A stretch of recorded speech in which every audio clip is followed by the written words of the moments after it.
In the wet here, I'm pushing pretty hard. There's no wheel spin, got my foot flat to the floor. We'll try it around this sharp corner, flat to the floor. Yeah, it holds on and grips up really well.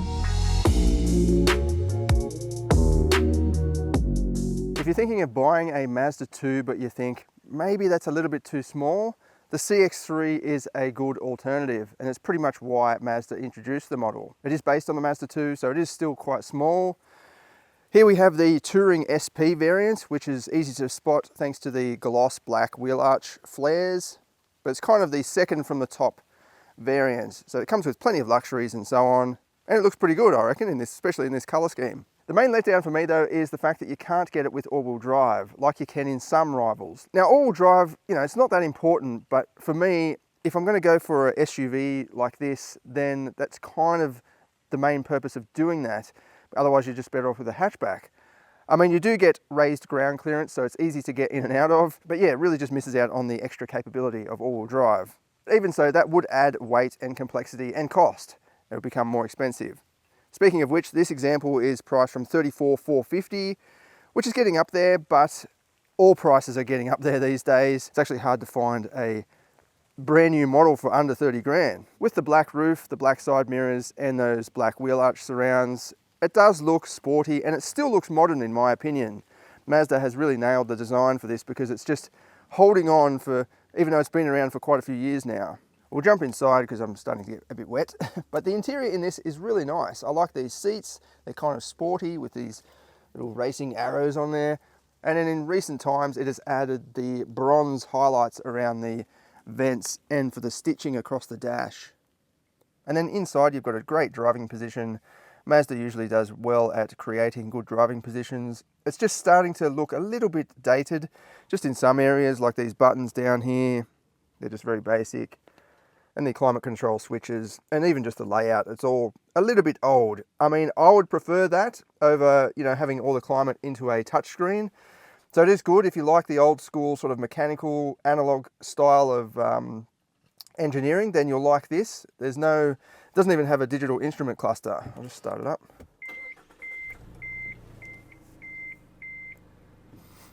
Lots of beeps and bongs with this one actually. Even just getting out of the car, it will beep at you. But yeah, as you can see, proper analog rev counter.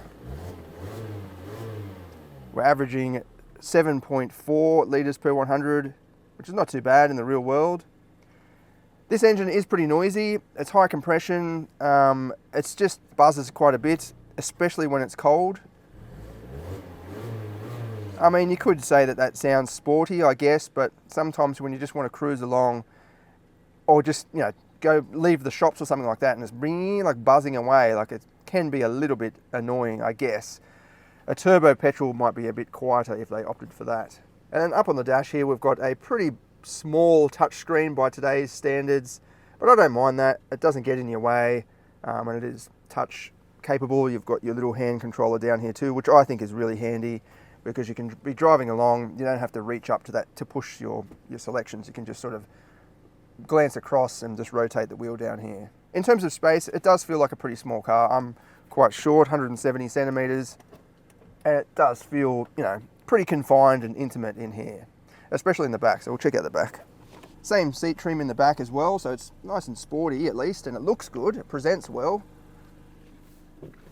No climate vents in the back of the center console, but you probably don't need it in a small car like this. The air just comes straight through anyway. This seat, it's kind of reclined a little bit to try and maximize space, but I feel like my bum is sort of pushed forward a bit to make me sit back a bit. So it's like, yeah, trying to maximize as much space as it can, but it does feel cramped. Like my head is almost hitting the ceiling, kind of, and I'm only short. So a taller person would definitely start to struggle in here. Legroom isn't the absolute best, considering my seat is in my position, which would be, you know, probably more forward than the average height person, and it was already starting to get close to my knees. In the middle, it's a lot more confined due to the transmission tunnel, which is kind of weird, even though it's front wheel drive. I guess the exhaust runs through that. But again, this is kind of like a replacement to the Mazda, or an alternative to the Mazda 2.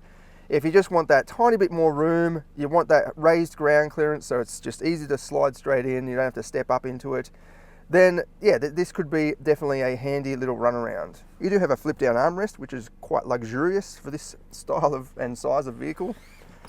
And in the back, we've got a pretty small boot, but again, it's bigger than a Mazda 2 or a small hatchback. It's got a dual stage floor. Don't really understand why they do that. I guess you can hide things underneath. All right, we'll go for a bit of a drive now. I won't do the performance test because it's just too wet, but I'll try and do a 0 to 100 for you just on the roads around here, just to give you a bit of an idea. But we've done heaps of CX-3 performance tests in the past. Out on the road now. By the way, you can ignore that little tyre pressure warning there. The sensors just need recalibrating. It's only a brand new model, 755 kilometers on the clock. This has got a 2-litre naturally aspirated, no fuss, 4-cylinder engine, 110 kilowatts, 195 newton meters. That's not super impressive for this class and for these, today's standards, but it does all right. You just need to wind it right out if you want to achieve that maximum power. But a vehicle like this, you're probably not going to be looking to do quarter-mile runs every weekend. You just want a practical little run around. You can get to work or drop off the kids or something like that.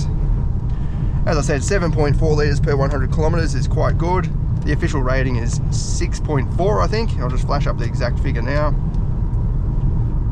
It does feel pretty light. It's just under 1,300 kilograms curb weight.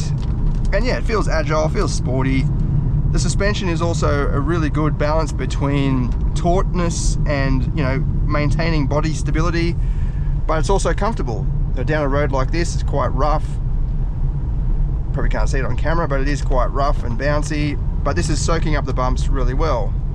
You can still tackle corners pretty quickly. That suspension will manage the bumps and manage body control.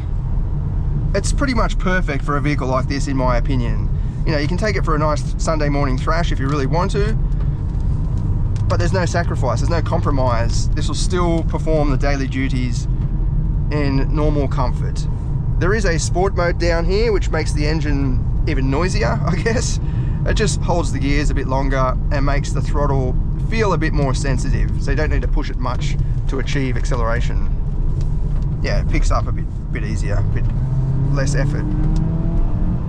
It loves to rev though, so the compression ratio is 13 to 1, which is crazy high, especially compared with a few years ago. Having a compression ratio of about 10 was high, 10, 20 years ago. So 13 to 1 is almost like a diesel. But it goes good. It's I don't think it lacks in performance, you just need to rev it out. So if you want a bit more refinement, I would choose a turbocharged rival. They're just, it's got a bit more effortless low down torque, whereas this you just need to rev it out a bit. But on the flip side of that, this is going to be probably more reliable in the long term because it's not as complex as a turbocharged engine. So I said before, this doesn't have all-wheel drive, which could be a bit of a letdown, especially if you like going to the snow and so on. It does offer heaps of grip though, so in the wet here, I'm pushing pretty hard. There's no wheel spin, I've got my foot flat to the floor. We'll try it around this sharp corner. Flat to the floor. Yeah, it holds on and grips up really well. I mean, it's got good balance anyway, so the engine isn't too powerful. So there's that sport mode, I'll just turn that off. The engine isn't too powerful for the tyres or for the chassis. I think we'll be able to do a 0 to 100 run without too much problem. I mean, the water in the tyres does create some resistance, so you can probably expect a slightly better 0 to 100 time in the dry, but I'll give you a demonstration anyway, just to give you a bit of an idea of how it goes. But yeah, lots of fun to drive for this style of vehicle, very well balanced, good comfort. Visibility is pretty good as well, especially out the front. The dash drops right down so you can see out the front easily, and the mirror is mounted a bit further back so you can see in between the pillar and the mirror. Rear visibility is just a little bit more confined due to that swooping roofline and the kind of thick C or D pillar. Okay, let's try a 0 to 100. This road is pretty much flat, it just rises up towards the end, but I think we'll be hitting 100 before we get to that. Got the V-Box connected up, I'm in sport mode, traction is off and aircon is off.